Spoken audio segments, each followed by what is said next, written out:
Christopher Ward's new C1 Moonglow. Let's talk about it. But first of all, I'm not a watch expert, I'm just a nerd who does watches for a living and for a hobby doing this. So if I get anything wrong, pop down into the comments and tell me. And whilst you're down there, why not like, subscribe, comment, do all of that good stuff. And into the video. So yeah, you're back watching Watch Yourself Christopher Ward, because at this point we might as well be a Christopher Ward channel. But guess what? Christopher Ward gets views and we love talking about them. We don't care so much about the views. We don't make money off the views or anything. We just really enjoy talking about Christopher Ward because they're great watches. And look what I'm wearing. The new 65 Dune GMT that someone's bought. Somebody. So you could expect a video about this soon, and I am going to poke fun at him later about it, because he's done it wrong. So, Christopher Ward has just dropped a new C1 Moonglow, moonphase thingy. We've talked about their previous iteration with like a moonstone dial thing, which we thought was really cool at the time. In retrospect, it was a bit weird. I've heard some weird, slightly negative things about it. Yeah, it's very twinkly. I'm not sure I would have ever worn it, but this new one looks very cool. Christopher Ward's got a very unique direction to their moon phases. So let's talk about it. I'm not sure what to say, in all honesty. I really like it, and I want to really like it. So black dial, starry sky. They've got rid of the moonstone. What was it called?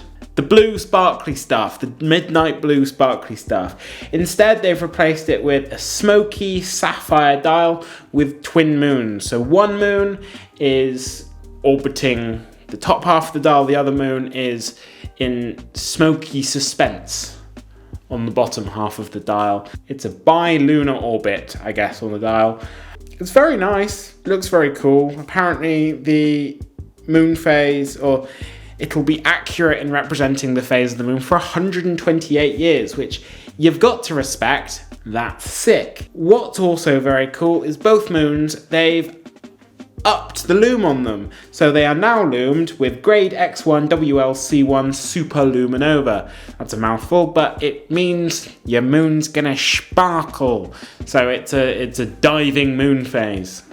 It's a diving moon phase. So when you're diving, you can be like, oh, what phase is the moon? Oh, good. Oh, wait, that's the phase of the moon. Perfect. Something I do really like about this watch, which is one of my favorite complications, it's got a pointer date, which I feel like on a moon phase always makes sense, a pointer date.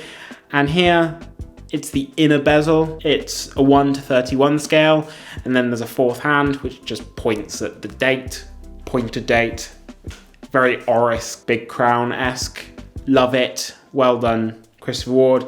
You've got a pointer date. We love you for that. What is the movement? Well, it's based upon the Sellita SW220. It's called the JJ01. They've taken the Sellita SW220 as a base, and then they've got the date wheel along with the spring loading assembly. They've stripped them out and replaced them by 4 further wheels to drive the moon disc, with 2 more required for the setting mechanism.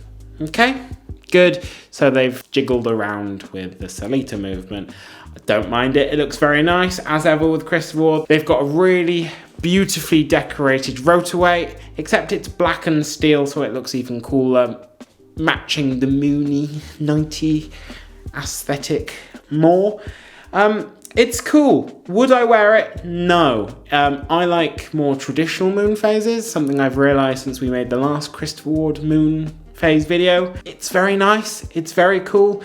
It's just not for me, but I really wanted to cover it because it looks better than the last one. Terry's probably going to prefer it because it's got actual real hour indices for one, which was one of his complaints about the last one. And they look really nice and angular. The moons look like they're printed in really high definition. It's got a second track as well, or yeah, it's got a second track / minute track.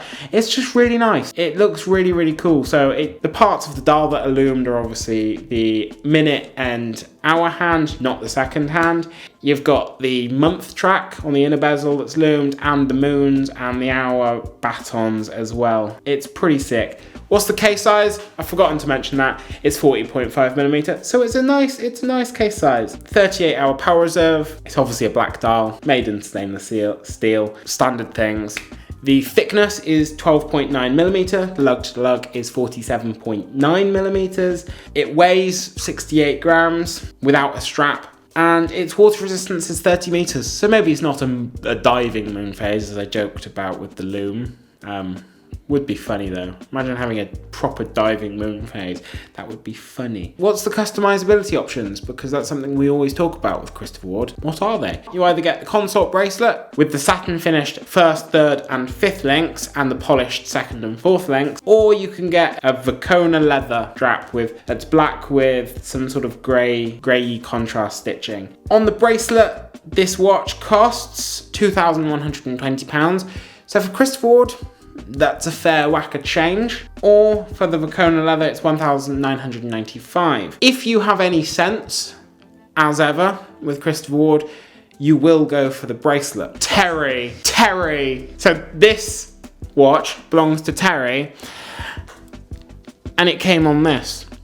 We've both decided we don't like the strap, but we love the watch. Spoiler for the review. He didn't buy it on the bracelet. You always have to get a Christopher Ward on the bracelet. I wouldn't wear it on the bracelet. But we agreed you need a bracelet watch. I thought I'll buy it and I'll put it on a different strap. A nice NATO, a nice canvas strap. That one's too thick. He doesn't like this strap, but I just wanted to throw that shade at him, because if you have sense when it comes to Christopher Ward, they've got so many bracelet options and stuff, but you should always get your Christopher Wards on a bracelet. I guess I can understand Terry, because he was never going to wear it on the bracelet. He doesn't like bracelet. It's not that I don't like bracelets, it's that I just wouldn't wear this watch on a bracelet. It's a field watch. Why would you wear a field watch on a bracelet? Because a bracelet you don't have to worry about at all. You don't. You don't have to worry about any straps. But you worry about degradation and all sorts on straps. You don't worry about that on a bracelet. Anyway, we're having a debate. We can save it for the video on this watch. Trust me, I'm going to bring it back.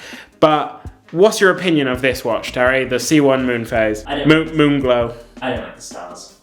I don't like the stars. That's a good point. I don't like the stars. The fact that the Christopher Ward logo is printed onto the sapphire dial at the bottom just doesn't look very good. It looks fantastic on this watch. The logo. Stop talking about this watch, George. It's a different Christopher Ward.